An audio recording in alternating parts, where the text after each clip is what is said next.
सर्वप्रथम करुणा के अवतार श्रमणपति भगवान महावीर स्वामी के पावन पवित्र श्री चरणों में कोटि कोटि वंदन नमन। श्रवण संघे चतुर्थ पट्ट ध्यान योगी आचार्य सम्राट डॉक्टर श्री शिव मुनि जी महाराज एवं हम सब की शंका का समाधान करने वाले आगम ज्ञाता आगम पुरुष उपाध्याय प्रवर ब्रह्म पूज्य गुरुदेव श्री जितेंद्र मुनि जी महाराज के पावन पवित्र श्री चरण कमलों में अनंत अनंत वंदन नमन। ऑनलाइन एजुकेशन के प्रणेता संघ सेतु उपाध्याय प्रवर ब्रह्म पूज्य गुरुदेव श्री रविंद्र मुनि जी महाराज के चरणों में कोटि कोटि वंदन नमन एवं सुख साटा पूछती हूँ। आगम वाचना में पधारे सभी गुरु भगवंतों को एवं गुरुदी तुल्य पूज्य सभी महासतियों जी के चरणों में कोटि कोटि वंदन नमन।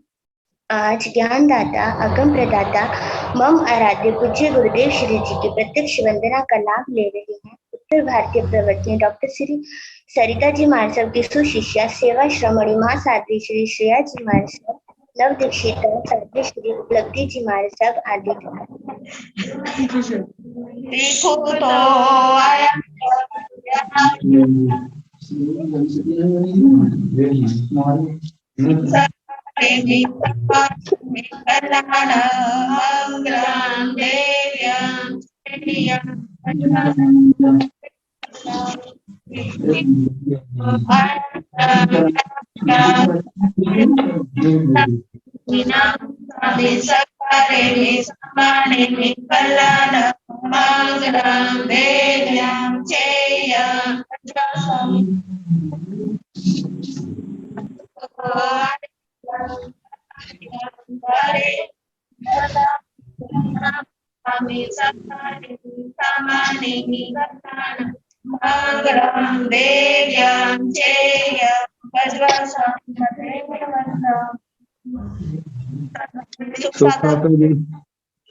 साता है सबको।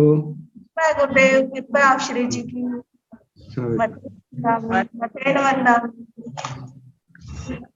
यह रचना निरंतर व निर्बाध गति से चलती रहे, इस हेतु सभी तपस्वी अपना अपना सहयोग दे रहे हैं।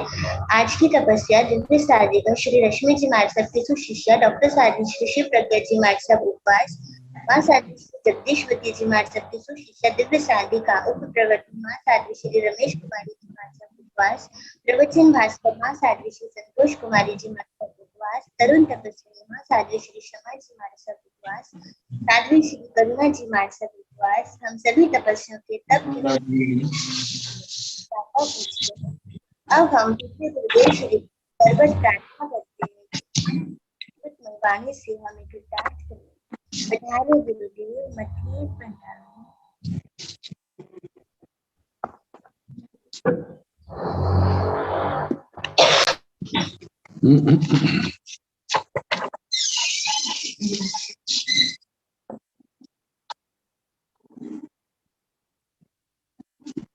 नमो अरिहंताण नमो सिद्धाण नमो आर्याण नमो उवधायाण नमो लोये साहुण येसो पंच नमोकारो सव पावकणासनो मंगलानंत संवेशि परमं भवाय मंगलम्। जिन शासन जिन वाणी सदा जयवंत हो, श्रवण सदा अविचल मंगल हो। मुक्ति को प्राप्त हम भगवान महावीर स्वामी, उनकी परम पावन कल्याणी भागवती वाणी वाचक प्रमुख श्री इंदर भूति गौतम आदि गंधर्व भगवान युग प्रधानाचार्य परम पूज्य श्री सुधर्मा स्वामी जी महाराज, उनकी परम पावन पाठ परंपरा वर्तमान आचार्य ध्यान योगी परम पूज्य श्री शिव मुनि जी महाराज एवं गुरुजन सबकी पावन चरण सरोजों में मेरा अनंत अनंत वार वंदना नमस्कार।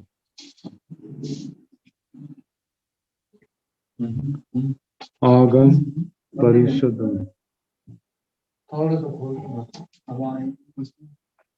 आगम परिषद में विराजमान वरिष्ठ मुनिराज, अन्य मुनिवृंद, परमादरणीय भगवती स्वरूपा महासाधु श्री उत्तर कृतांश सूत्र की वाचना प्रारंभ है। प्रथम स्कंध का 15वां अध्याय कल प्रारंभ किया था। आदानीय यमतीत, जिसके नाम है 10 गाथा तक कल सुनाया था। तो आगे अनुशासनम उढोपाणि वसुमं पूयणासाय अणासाय जये दंते दढ़े आरय मेहुणो। कहा कि अनुशासनम उढोपाणि, जो आत्माएं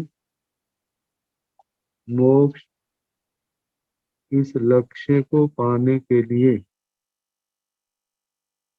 आगे बढ़ रही हैं मोक्ष मार्ग में,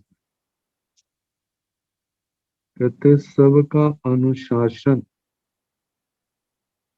अपने अपने क्षोभक्षम के अनुसार अलग अलग प्रकार का है।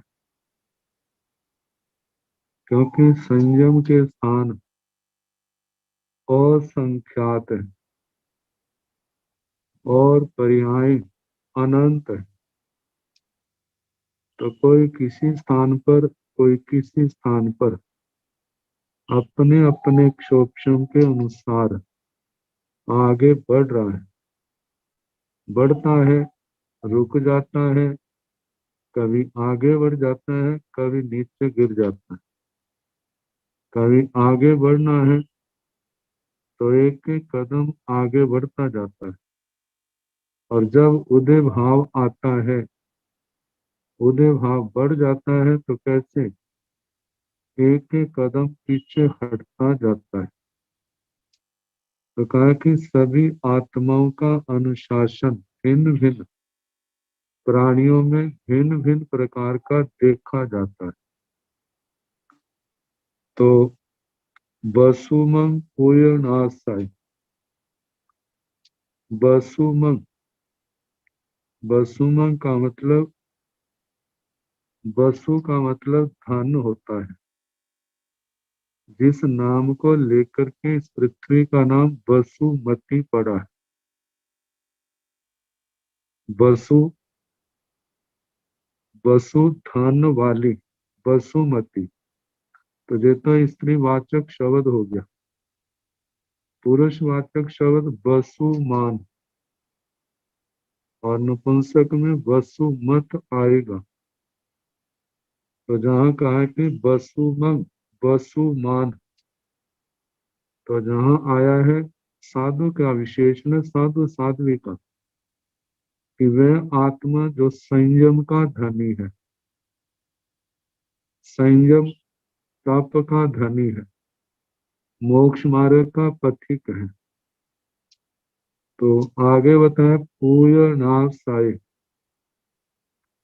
पूयणासाय इसकी संस्कृत छाया दी है पूजना स्वादक।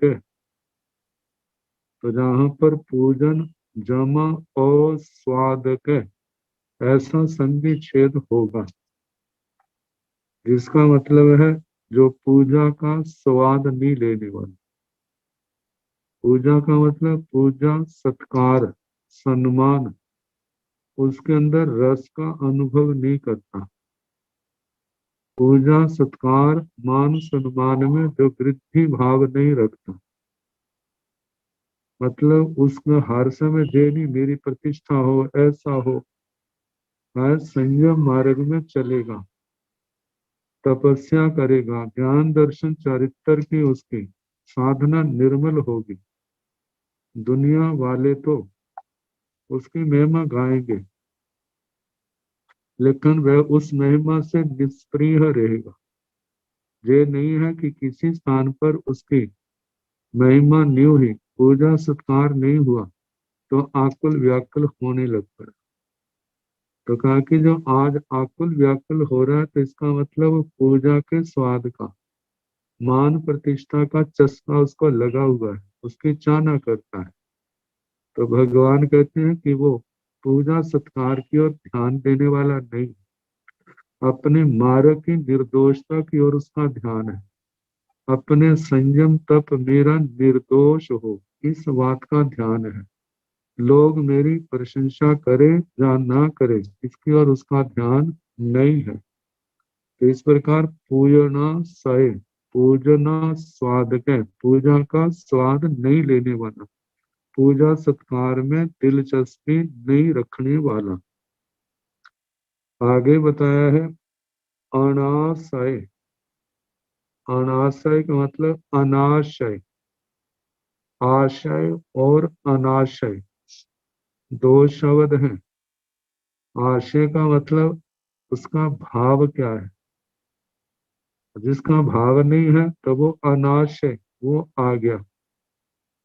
तो जहां पर योग शास्त्र में आशय का लिया है, जिसको हम कार्बन शरीर कह देते हैं, उसको वो आशय कह देते हैं। तो जहां पर जो है कि आशय का मतलब दूषित संस्कारों का भंडार आत्मा के अंदर है, तो वो तो आशय वाला हुआ।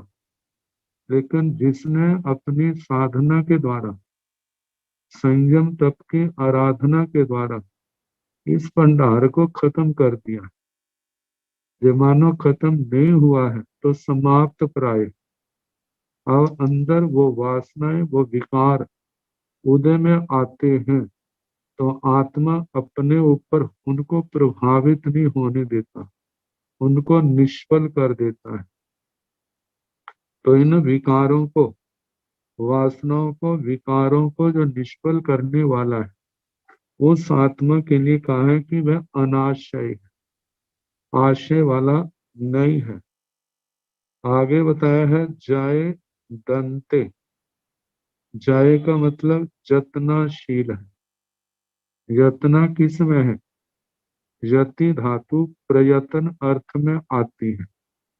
प्रयत्न का मतलब प्रकर्ष रूप से यत्न कर रहा है, तो वहां पर है अपनी शक्ति का प्रयोग करना। यत्न का मतलब किसी कार्य के लिए प्रयास करना।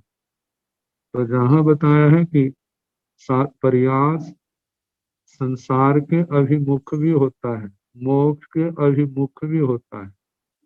तो जिस प्रयास से, जिस प्रयत्न से, जिस शक्ति के प्रयोग से आत्मा का संसार बढ़े, उसको जिन शासन में, मोक्ष मार्ग में कोई महत्व नहीं दिया।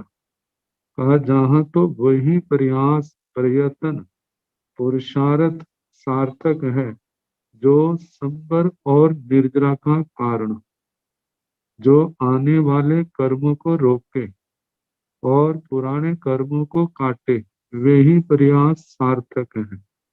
तो बताया है जय। जय का मतलब संयम में प्रयत्नशील, जिसका आत्मबल संयम का पालन करने के लिए जाता है। संयम ममीय वीर्य, शक्ति का प्रयोग संयम में जाता है कि मेरी आत्मा असंयम में ना जाए, असंयम से रोकना और संयम की ओर प्रवृत्ति करना। कहे एगो वीराय कुचा एगोय पवत्तन, असंयम नियतिंच संयमेय पवत्तन। श्री उत्तराध्ययन सूत्र के 31वें अध्ययन की गाथा है। एक ओर से निवृत्त होना और दूसरी ओर प्रवृत्त होना, संयम असंयम से निवृत्ति और संयम में प्रवृत्ति करना। संयम में जो प्रयत्नशील है। दंते, दंते का मतलब दांत। दांत इंद्रियों का दमन करने वाला, मन का दमन करने वाला। मन के अंदर जो जो इच्छाएं पैदा होती हैं और जो तो इच्छाएं, जो भावनाएं संयम तप की पोषक हैं, उनको तो उत्साहित करता है, बढ़ाता है। और जो इच्छाएं, जो प्रवृत्तियां मोक्ष मार्ग से हटाकर संसार मार्ग की पोषणा करने वाली हैं, उनसे रोकता है। तो दांत का मतलब इंद्रियों को, मन को संसार मार्ग से रोकना, संयम तप इस मार्ग में अपने आप को बढ़ाना, ऐसी आत्मा को दांत शब्द से कहा है। तो आगे बताया है दृढ़।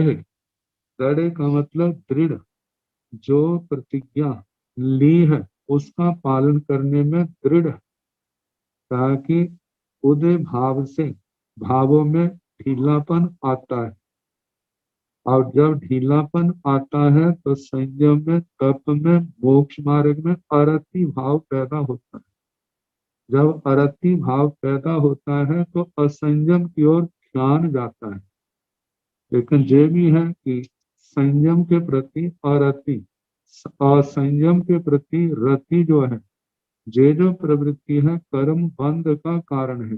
कर्म बंध संसार परिभ्रमण दुर्गतियों का कारण है। आत्मा ने शास्त्र स्वाध्याय करके भगवान का प्रवचन उपदेश बार बार सुन करके ये दिमाग में बिठा लिया है, ये जान लिया है कि इन इन कार्यों से संसार वृद्धि होती है और इन कार्यों से संसार का ह्रास होता है, जन्म मरण कर्मों के बंधन टूटते हैं। तो मुझे कर्मों को बढ़ाना नहीं, मुझे घटाना है। तो इस बात को लेकर के जो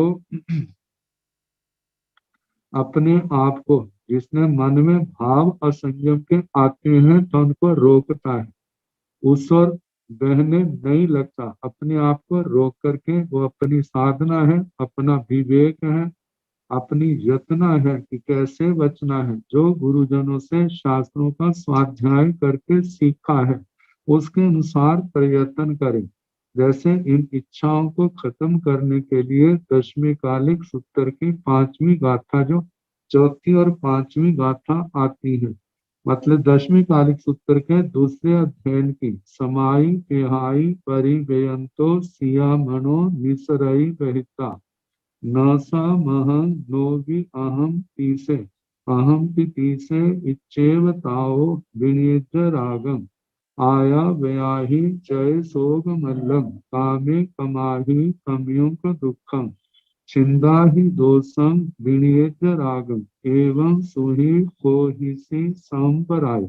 ऐसे भगवान के उद्बोधन जो है आगमों में स्थान स्थान पर हैं कि आपको इन विकारों को दूर करने के लिए, इनको समाप्त करने के लिए प्रमाद को, आलस को, सुकुमारता को छोड़ करके संयम और तप में, स्वाध्याय में, सेवा में, धर्म आराधना में अपने आप को लगा के रखना है। 1 मिनट भी आपको खाली नहीं बैठना।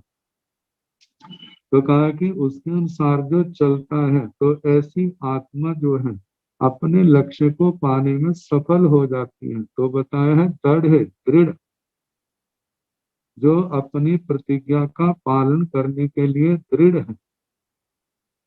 तो आगे बताया है आरय मेहुणे जो मैथुन सेवन से विरत है। ऐसा साधक ही मोक्ष के अभिमुख होता है, ऐसा साधक ही अपने लक्ष्य को पाने में समर्थ होता है।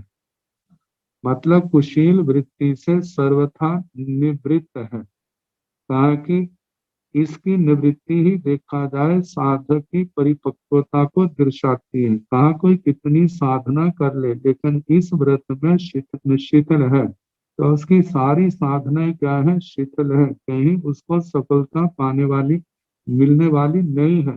देखा जाए तो ये व्रत जो है जैसे रीढ़ की हड्डी का स्थान हमारे शरीर में है, ऐसे चारित्र में इस ब्रह्मचर्य का स्थान है। तो इसलिए कहा जाता है कि इस प्रकार की अपनी वृत्तियां बनाए जिसमें संयम तप की प्रधानता है, असंयम से निवृत्ति है। तो ऐसा आत्मा ही क्या मोक्ष मार्ग के अभिमुख होता है।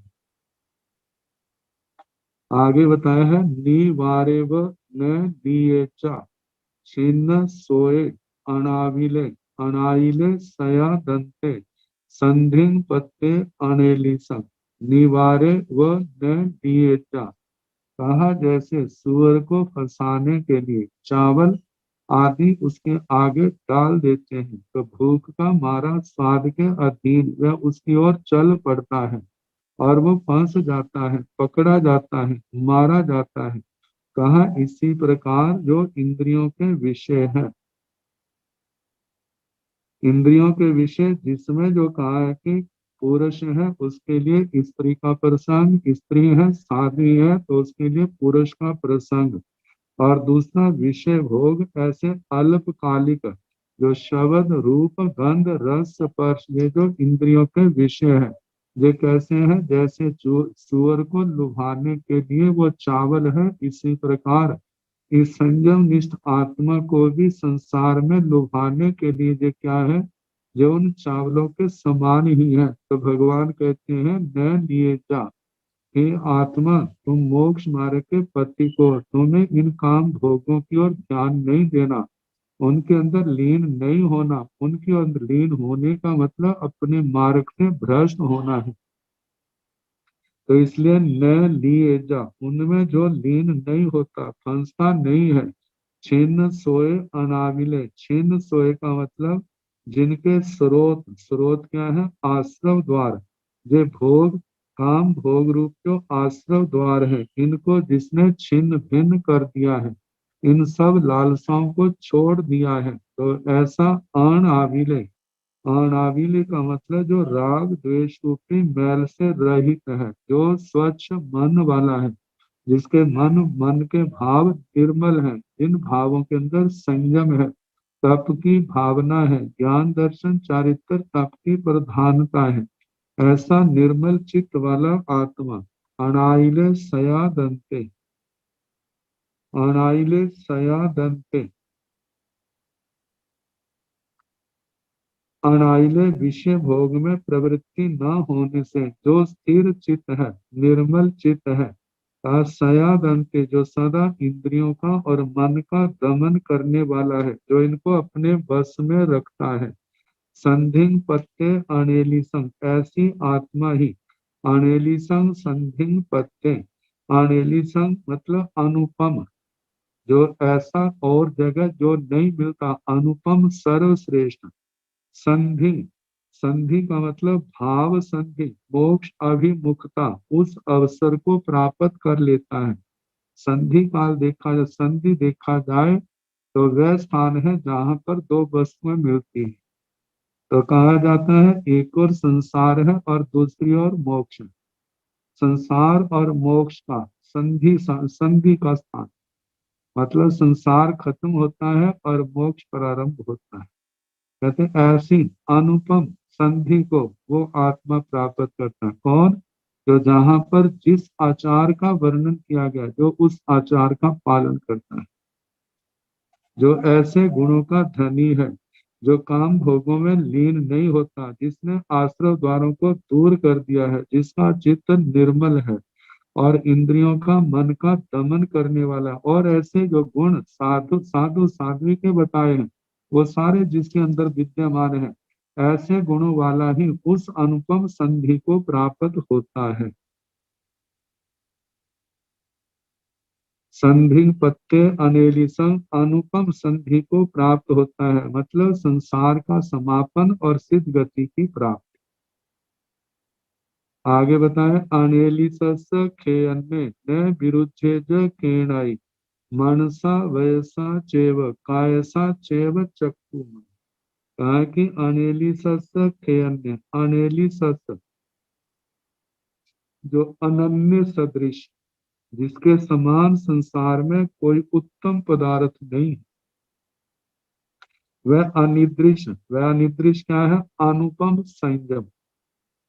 हम कह सकते हैं जैसे जथा क्या चारित्र है, चारित्र के अनेक भेद हो जाते हैं, सामायिक चरित्र, शेदव स्थापनी चरित्र, परिहार विशुद्धि, सूक्ष्म संप्राय, जथा ख्यात, अब जैसे जैसे सामायिक क्षेत्रों चरित्र का अभ्यास बढ़ता है, आत्मा निर्मल होती है, तो आत्मा संयम के निम्न स्थानों से ऊपर के स्थानों की ओर बढ़ता है। तो ये संयम स्थान क्या है? ये संयम स्थान संसार की दशा का अंत करने वाले, तो ये क्या है? अनुपम है। कहा कि संसार के अंदर जितनी चीजें उनकी तो उपमाएं हैं, लेकिन संयम की उपमा नहीं। ये सर्वश्रेष्ठ है, जो आत्मा अनादि काल से अनंत दुखों को भोगता आ रहा है, उनका अंत करने वाला है ये संयम। तो कहा कि संयम से बढ़ करके इस आत्मा का और कौन उपकारी है? गुरुजन भगवान तो संयम का मार्ग दिखाते हैं, लेकिन यदि आत्मा संयम के मार्ग पर नहीं चलता है, तो भगवान गुरुजन उसको उठा के मोक्ष में थोड़ा गिर देंगे। ऐसा संभव नहीं है। तो मोक्ष सिद्ध गति को पाने का जो मार्ग है, जो साधन है, वो क्या है? संयम और तप की निर्दोष आराधना है। तो कहा है कि अनेलिसस खेयन्ने, जो इस उत्तम अनुपम संयम या वीतराग धर्म में जो खेदज्ञ है। खेदज्ञ शब्द कई बार आ चुका है।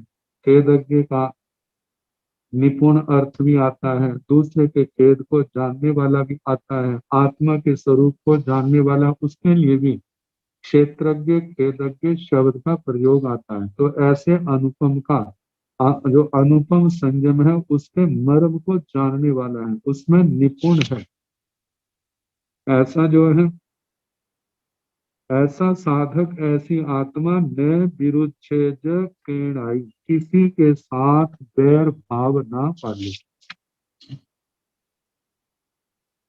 किसी के साथ बैर विरोध ना करे। तो कहा है कैसे? मनसा वयसा चैव कायसा, मन से, वचन से, काया से, तीन करण तीन योग से सदा ये ध्यान रखें, मेरा किसी के साथ बैर ना हो। कहा कि पूर्व के जो बैर हैं उनको समाप्त करने का प्रयास करें, लेकिन नए बैर ना बांधे, क्योंकि आत्म और समाधि का जो सबसे बड़ा कारण है, ये बैर विरोध ही, ये राग द्वेष के भाव ही है। इसलिए भगवान ने कहा आत्म समाधि चाहते हो, शाश्वत समाधि चाहते हो, तो ये बैर विरोध की जो जड़ राग द्वेष है, इनकी जड़ों को काटो। और ये जो जड़ें हैं, बिना संयम तप की आराधना के बिना संभव नहीं है। तो इसलिए किसी मन वचन काया से, तीन कर्ण तीन योग से किसी के साथ बैर विरोध नहीं करना। कहा कि ऐसा ही चैव चक्षु मम, ऐसी आत्मा ही क्या है? चक्षुवान। चक्षुवान का मतलब वही वास्तविक आंखों वाला है, वही परमार्थदर्शी है। चक्षुमान आंखों वाला है, क्योंकि आंखों वाले को ठोकर कैसे लगेगी? यदि वो आंखें सही हैं, देख करके चलता है, तो उसको ठोकर नहीं लगेगी। ऐसे ही आत्मा की पूर्ण ज्ञान दर्शन चारित्र तप की पूर्ण सफलता तो इसमें है कि उसका किसी के साथ बैर विरोध नया नहीं, और पुराने जो बैर विरोध हैं उनको समता से, शांति से उनका परिहार करता जाता है, उनको दूर करता जाता है। आगे बताया सेहु चक्कु मनुष्याण, जे कंखाएव अंताय, अंतेन कुरो बहाय, चक्कम अंतेन लोठाय। सेहु चक्षु मनुष्याण, जो ऐसी आत्मा चक्षु वाला, वही ऐसा जो पूर्व में बताया कि वो ही नेत्रवान है, आंखों वाला है, जो किसी के साथ बैर विरोध नहीं करता। तो कहा ऐसा व्यक्ति ही क्या है? मनुष्यों का नेत्र है, नेता है, नायक है, मार्गदर्शक है। ऐसे व्यक्ति को अपना मार्गदर्शक बनाएंगे, तो वह जो है उनके उस मार्गदर्शन में रह करके वो भी चलने वाले एक दिन मार्गदर्शक बन जाएंगे, अपने चरम लक्ष्य को पाने में सफल हो जाएंगे। तो कहा है कि वही आत्मा जो लोगों का चक्षु है, वो कैसा है? जेय कंखाय अंतय, जे कंखाय व अंत, जो कांक्षा के अंत में है। वह कांक्षा के सब प्रकार की जो इच्छाएं कांक्षाएं हैं, वो कांक्षाएं कौन सी है? जो मोह जनित है। मोह जनित मतलब जिनके अंदर राग द्वेष है, जिनके अंदर कषायों की प्रधानता है, जिनके अंदर विषयों की लालसा है, उन कांक्षाओं का अंत नाश करने वाला है जो चक्षुष्मान है। कांक्षाओं के अंत सिरे पर है। पूरो अंतेन बहति, कहा अंतेन बहति। खुरो जैसे शुरा अपने अंतिम भाग, अंतिम सिरे से जहां धार है उससे ही अपना कार्य करता है, दूसरे को काटता है। चक्कम अंतेन लोटई, चक्कम अंतेन लोटई जैसे चक्कर रथ का पहिया भी अंतिम भाग किनारे से ही चलता है, गति करता है। और उसको हम ऐसे भी कह सकते हैं जैसे चक्रवर्ती का, वासुदेव का सुदर्शन चक्कर होता है, वो भी अपने किनारों से ही क्या करता है, शत्रु का घात करता है। इसी प्रकार संयम और तप की आराधना करके समस्त प्रकार की लालसाओं को, आकांक्षाओं को छोड़ करके इस मोक्ष मार्ग में बढ़ने वाला जो है, इन समस्त संसार के बंधनों को काट देता है, जैसे वो शुरा काट देता है, जैसे वो सुदर्शन चक्कर काट देता है। तो ये संयम तप ऐसे हैं, तो इनकी विशुद्धि का आत्मा ध्यान रखे और इस मार्ग पर बढ़ता हुआ अपने लक्ष्य को पाने में सफल हो।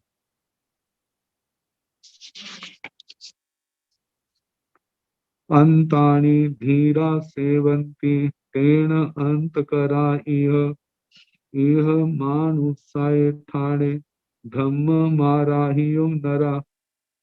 धीरा, धीर व्यक्ति। धीर व्यक्ति कौन है? बुद्धिमान। धीर का धिया राजते थे, धीरा प्रथमा के बहुवचन में धीरा, धीर व्यक्ति जो बुद्धि से शोभायमान है। दूसरा जो धीर उनको कहते हैं जो धृति गुण से संपन्न हो। धृति शब्द धीर धारणे धातु से बनके धारण करना। एक व्यक्ति मुसीबतों के समय डटा रहता है, तो जिस शक्ति के बल से वो डटा रहता है वो बल धृति है। इसी प्रकार संयम मार्ग पर बढ़ रहे हैं, तो उस समय पूर्व अर्जित कर्मों के उदय आने से जीवन में नाना प्रकार के परिसर और उपसर्ग आते हैं। और परिसर उपसर्ग जो है उसको मोक्ष मार्ग से भटकाने का प्रयास करते हैं। लेकिन जो अपने विवेक के कारण, अपनी समझ के कारण उन सब परिसरों की, उपसर्गों की बरसात को समता से सहता है, कहता है कि मैं अपने शरीर को तो छोड़ दूंगा, इस जीवन को छोड़ दूंगा, लेकिन इस धर्म के मार्ग को नहीं छोड़ूंगा। तो कहा ये जो दृढ़ता है जिस बल से रहती है वो क्या है? धृति गुण, धैर्य का गुण है। और ये जो है रति अरति मोनि कर्म के क्षोभम से प्राप्त होता है। और जितना हम साधना में अभ्यास करेंगे, शास्त्र वाणी का अभ्यास करेंगे, चिंतन मनन आदि करेंगे, उतना ही गुण जो है निरंतर आगे से आगे बढ़ते जाएंगे। तो कहा कि ऐसे धीर जो है अंतानी सेवंती, अंतानी आंत प्रांत आहार का सेवन करते हैं। तो पहला तो बताया धीर का शब्द, धीर का अर्थ परिसर उपसर्गों को सैन्य में जो धैर्य से संपन्न है। और दूसरा बताया सुख दुख विषय सुखों की इच्छा रहित बुद्धि से जो शोभायमान है। ऐसे साधक जो है अंत प्रांत रूखा सूखा भोजन करते हैं। और तेण यह अंत करा, तेण इसी कारण से वे यह इस संसार में वे क्या है? अंत करा, समस्त दुखों का अंत करने वाले होते हैं, संसार पर्याय का अंत करने वाले होते हैं। यह मानुषाय ठाणे, इस मनुष्य लोक में दूसरे मनुष्य साधक भी नरा धम्म आराह्यु, धर्म की आराधना करके संसार का अंत करते। जैसे एक व्यक्ति धर्म का धीर जो है अंत प्रांत भोजन करके साधना के द्वारा कर्मों को क्षय करके सिद्ध गति को प्राप्त करता है, इस प्रकार दूसरे लोग भी इस मनुष्य लोक में धर्म की आराधना करके इस अपनी संसार पर्याय का अंत करते हैं।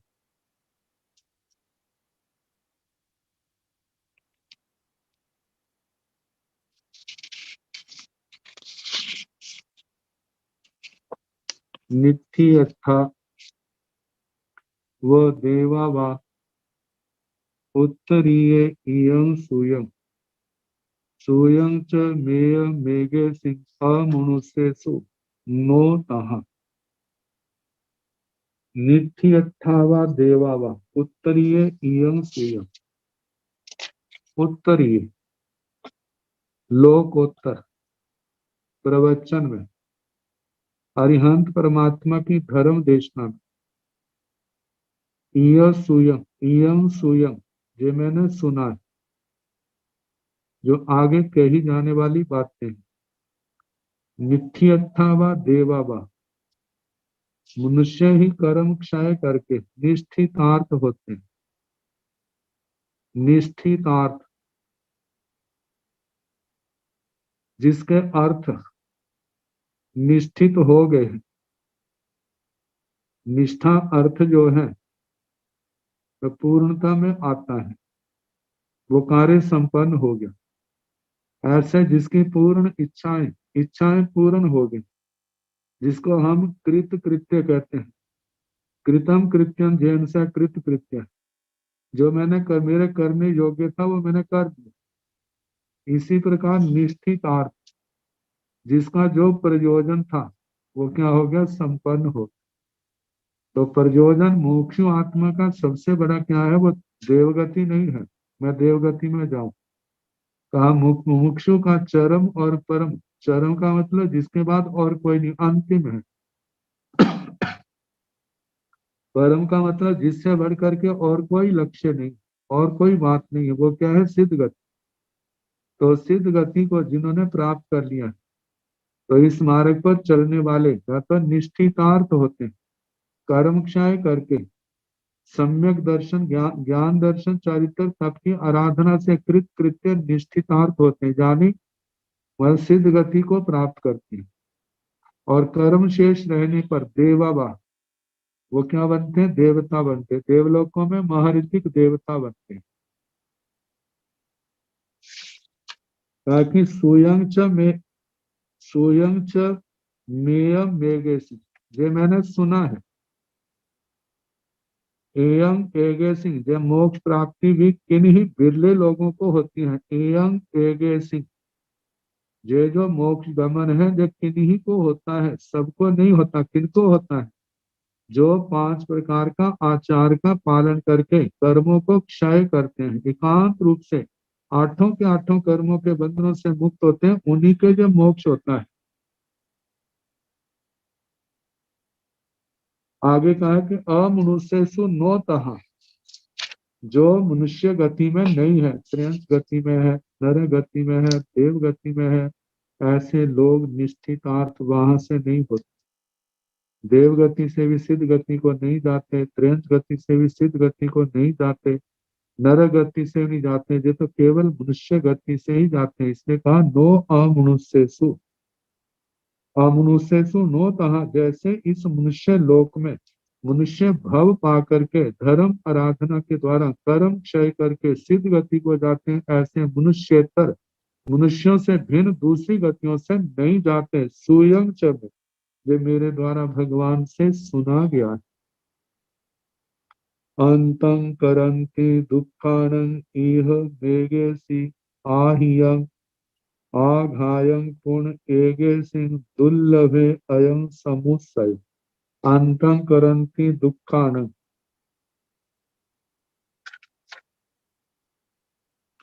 इह मेगेसिं आह्यं, इह इस संसार में एगेसिं कितने लोगों का ऐसा कहना है। कहा कि एगेसिंग आहियं, कई अन्य तीर्थियों का ऐसा कथन है कि देव ही समस्त दुखों का अंत करते हैं, मनुष्य नहीं। परंतु ऐसा संभव नहीं। जिन शासन में जैनिंदर प्रवचन में कहा कि ऐसा नहीं है, देवता सारे दुखों का अंत करते हैं। ये सौभाग्य तो मनुष्य गति वालों को मिला है। वो भी तब है यदि वो संयम तप की निर्मल साधना करे, कर्म क्षय करे, तभी वो दुखों का अंत कर सकता है। ये नहीं है कि मनुष्य गति को आगे तो सारे मोक्ष में जाएंगे।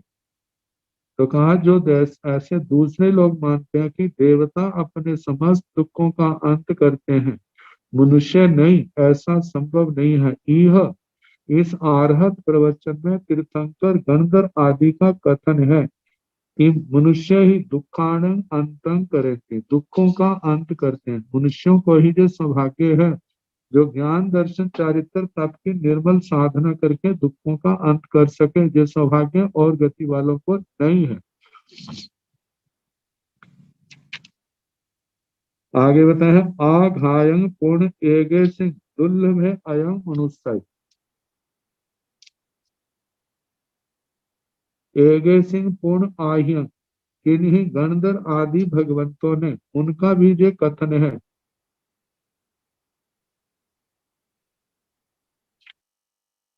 आघायं पूर्ण एगे सिंह, कितनी गणधर आदि भगवंतों का जे आघायं आख्यातम, उनके द्वारा कहा गया, क्या कहा गया है, दुर्लभ है अयं समुच्चय, अयं समुच्चय, जे समुच्चय मनुष्य भव, दुर्लभ है, बड़ा दुर्लभ है।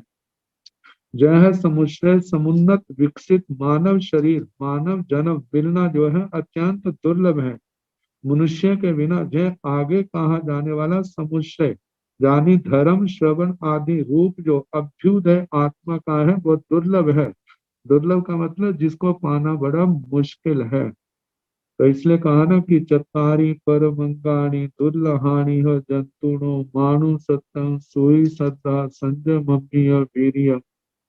इस संसार में परिभ्रमण करने वाली आत्मा को चार अंगों का मिलना बहुत मुश्किल है। ये चार परम अंग हैं जिनमें पहले मनुष्य जन्म है, श्रुति शास्त्र आगम का सुनना है, धर्म की रुचि है, श्रद्धा धर्म करने की रुचि पैदा होना, और अपनी शक्ति का संयम का पालन करने के लिए प्रयोग करना, ये परम दुर्लभ है। कहा कि ये चीजें आती हैं तभी आत्मा समस्त कर्मों को क्षय करने में समर्थ है। और ये जो अवसर है मनुष्य गति में ही सुलभ है, दूसरी गतियों में सुलभ नहीं है। और मनुष्य गति पाने पर सारे पा जाते हैं ऐसा नहीं है, वही उन्हीं जीवों को इन अंगों की प्राप्ति होती है उत्तरोत्तर, जिनका क्षोभम प्रबल होता है। जितना क्षोभम प्रबल होगा उतना आगे बढ़ेगा। तो कहा जो कुछ तो पूर्व जन्म से अर्जित साधना का परिणाम है, अब वो अवसर आया है तो हम और अपनी शक्ति का इसमें प्रयोग करें ताकि कर्मों का ह्रास, कर्मों का क्षय और बढ़े, और धर्म करने की निर्मल जो शक्ति है आत्मा के अंदर और पैदा हो। तो ये धर्म के इन चारों अंगों के मतलब शास्त्र सुनना, धर्म, रुचि और संयम तप की आराधना में शक्ति का प्रयोग जितना हम करते जाएंगे उतना हमारा आने वाला रास्ता जो है उतना निर्विघ्न होगा। और जब निर्विघ्नता आएगी तो और निर्मल चरित्र आदि का पालन करके आत्मा अपने लक्ष्य को पाने में सफल होगा। आगे बताया है इयो विध्वंस मानस पूर्ण संबोधि दुल्लहा दुल्हाओ तह चाओ जे धमठम व्याग्र। इयो विध्वंस मानस, इयो मतलब जो जीव इस मनुष्य भव से विध्वंस मानस भ्रष्ट हो जाता है, उस जीव के मतलब जिसने मनुष्य जन्म तो पाया, मनुष्य जन्म पा करके काम भोगों की लालसा में 18 पापों का सेवन करने में प्रमाद के अंदर सारा जीवन गवा दिया, धर्म से दूर रहा। तो कहा जब एक समय तो मनुष्य जन्म का जितना है उतना ही, जब वो समाप्त हो जाएगा, धर्म की आराधना की नहीं, 18 पापों का आचरण किया, अब जब शरीर को छोड़ता है तो ऐसे आत्मा को सदगति थोड़े मिलेगी, दुर्गति में जाएगा। तो कहा है कि जो इस मनुष्य जन्म से भ्रष्ट हो गया है, गिर गया है, पूर्णो संबोहि दुल्लहा, ऐसी आत्मा को जन्मांतर में मतलब सच्चे धर्म की, सद धर्म की जो बोध की प्राप्ति है वो क्या है, आसान नहीं है, बड़ी मुश्किल है। कहा कैसे होगी, क्योंकि आत्मा का एक एक प्रदेश अनंत कर्म वर्गणों से उसने आच्छादित कर लिया। जैसे चिकने कपड़े, जिस कपड़े के अंदर चिकनाहट है उसके ऊपर रंग नहीं चढ़ता है, ऐसे ही पाप कर्म और उनमें भी मौनी कर्म से जो अत्यंत संदिग्ध आत्मा है, ऐसी आत्माओं के ऊपर धर्म का रंग नहीं चढ़ता। धर्म का प्रभाव नहीं पड़ता। पहले ऐसे स्थान पर आएगा नहीं, आ गया है तो उस स्थान से जितनी जल्दी होगा वहां से निकल जाएगा। तो बताया कि जन्म मानकर दूसरे जन्मों में ऐसे लोगों को सद धर्म का बोध संबोधि प्राप्त होना अत्यंत कठिन है। तहचाओ दुल्हाओ तहचाओ, तहचाओ संबोधि प्राप्ति के योग्य तेजस्वी जो मनुष्य देह है, बोधि ग्रहण योग्य आत्म परिणाम रूपी शुभ लेशा प्राप्त करना और भी क्या है, दुर्लभ है। तो कहा तहचाओ दुल्हाओ, तहचाओ तथा, अच्छाओ अर्चा, अर्चा का बताया था आत्म परिणति, आत्मा के भाव, और वो क्या लेशा। तो तहचाओ वैसी लेशा जो धर्म के योग्य है, वो क्या, वो क्या है, दुर्लभ। मतलब शुभ लेशा, शुभ लेशा में जिसमें तेजो लेशा आती है, जिनका वर्णन उत्तराधीन सूत्र के 34वें अध्ययन में किया गया है। तेजोलेशा, पद्मलेशा, शुक्ललेशा, जिनको धर्म लेशा कहा है। कृष्ण लेशा, नीलेशा, कपोतलेशा, जिनको अधर्म लेशा कहा है। अधर्म लेशाओं को संसार बढ़ाने वाली कहा है, धर्म लेशाओं को संसार घटाने वाली कहा है। तो कहा जो धर्म लेशाएं वो क्या है, दुर्लभ है। जे धम्मठम व्याग्रे, जो जीव धर्म की व्याख्या करते हैं, जो धर्म को प्राप्त करने और धर्म का अनुष्ठान पाने योग्य हैं, उनकी लेशा प्राप्त करना दुर्लभ है। जे धम्मठम व्याग्रे, जो लोग धर्म के अर्थ का व्याख्यान करते हैं, कहा उनकी कितनी योग, कितने स्थिर, कितने पवित्र होते हैं। तो ऐसे ऐसे शुभ लेशा को, शुभ भावों को पाना अत्यंत दुर्लभ है।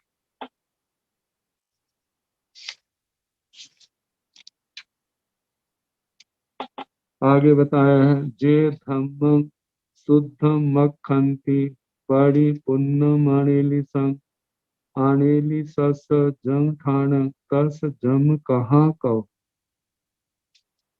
जे धम्मं शुद्धं मक्खन्ति परि पुन्नम अणेली संग, जे जो लोग, जो महापुरुष धम्मं शुद्धम, इस शुद्ध धर्म का अखंति आख्यांति कथन करते, इस शुद्ध धर्म का जो व्याख्यान करते हैं, व्याख्या करते हैं, और इस शुद्ध धर्म के दोष विशेषण और भी हैं। परिपुन्नम अनेलिसम, परिपुन्नम का मतलब जो प्रतिपूर्ण है, मतलब अरिहंत परमात्मा के द्वारा जो धर्म कहा गया है, इसको, इस धर्म को पूर्ण करने के लिए किसी अन्य मतावलंबी के रेफरेंस की जरूरत नहीं। कि उनकी बात ये कमी है, उनके अंदर कही है, उसको हम मिला दें तो हम कहेंगे कि हमारा धर्म पूर्ण हो गया। कहेंगे उनको मिलाने की जरूरत नहीं। हमारा अरिहंत परमात्मा के द्वारा जो बताया गया धर्म है वो अपने आप में प्रतिपूर्ण है, उसके अंदर कोई न्यूनता नहीं है, क्योंकि धर्म का संपूर्ण स्वरूप बता दिया है, जिसमें आता शुद्ध धर्म, चारित्र धर्म, अस्तिकाय धर्म। जब हम इनको देखते हैं तो सब कुछ आ जाता है। 5 समिति 3 गुप्ती का वर्णन आता है, 5 महाव्रतों का, 6 रात्रि भोजन का त्याग, 10 यति धर्म का त्याग, 18 के 18 पापों का परित्याग करना। तो कहा कि इस पर और इस धर्म की आराधना में आने वाले परिसर उपसर्गों को समता से सहन करना। कहा ये धर्म कैसा है, जो अरिहंत परमात्मा के द्वारा बताया गया है, प्रतिपूर्ण है, इसमें कोई न्यूनता नहीं है। अनेलिसंग, इसके समान, इसकी समानता करने वाला और दुनिया के अंदर कोई धर्म नहीं है। तो कहा ऐसे प्रतिपूर्ण अनुपम शुद्ध धर्म का जो लोग कथन करते हैं, व्याख्या करते हैं, और कहा है कि अनेली जंग ठान, जो ऐसे अनुपम स्थान को प्राप्त करते हैं।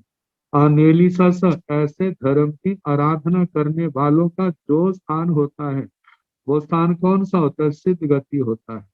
कहा तस जन्म कहाँ कहो, फिर उनके लिए जन्म लेने की बात ही कहाँ पर है, क्योंकि जो जन्म मरण से सदा मुक्त हो गया है सिद्ध स्थान को, तो फिर वहां पर जन्म मरण की कोई चर्चा नहीं है वहां पर। तो इसके संबंध में टीकाकार ने एक आचार्य श्री उमा स्वाति जी के द्वारा रची गई एक कारिका दी है, जैसे दग्ध बीजे जथात्यंतम प्रादुर्भवती नांकुर, करम बीजे तथा दग्धे न रोहती भवांकुर। कहा कि दग्धे बीजे जथात्यंतम, जब बीज अत्यंत रूप से जल जाता है तब प्रादुर्भवती नामकुर है, वो जो अंकुर है अब पैदा नहीं होता क्योंकि उसकी पैदा होने की क्षमता खत्म होगी। इसी प्रकार का है कर्म बीजे तथा दग्धे। इसी प्रकार कर्म बीज के पूर्ण रूप से दग्ध हो जाने पर न रोहती भवांकुर है, फिर संसार का अंकुर जन्म मरण का अंकुर पुनः आरूढ़ नहीं होता, वो पुनः अंकुरित नहीं होता। आत्मा का पुनः जन्म नहीं होता, जब जन्म नहीं तो मरण नहीं, जब जन्म मरण नहीं है तो वहां पर कर्म भी नहीं है।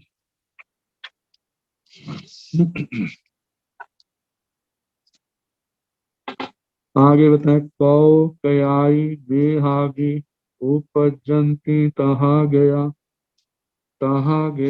अपरिन्ना चक्षु लोगस अनुत्तरा।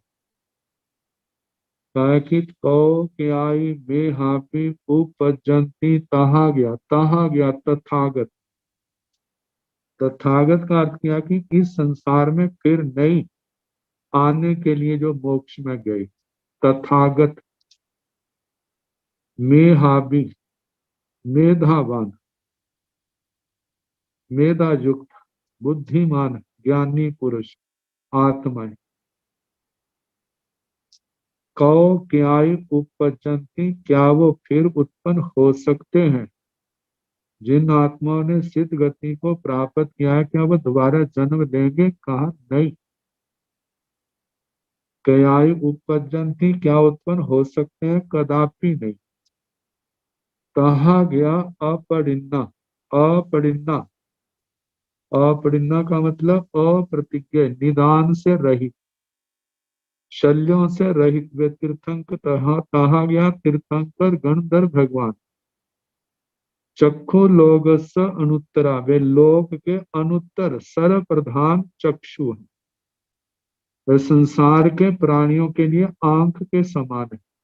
जैसे आंख से मार्ग दिखता है, जो जैसा है वैसा दृष्टि में आता है, इसी प्रकार तीर्थंकर भगवान गणधर भगवान संसार के जीवों को संसार का मोक्ष का यथार्थ स्वरूप बतलाने वाले हैं। जिस स्वरूप को सुनकर के आत्माएं संसार से विमुख होकर के मोक्ष मार्ग की ओर अपने कदम रखती हैं, और कितनी आत्माएं उसी जन्म में और कितने कुछ जन्म लेकर के उस पावन स्थान को पाने में सफल हो जाते हैं।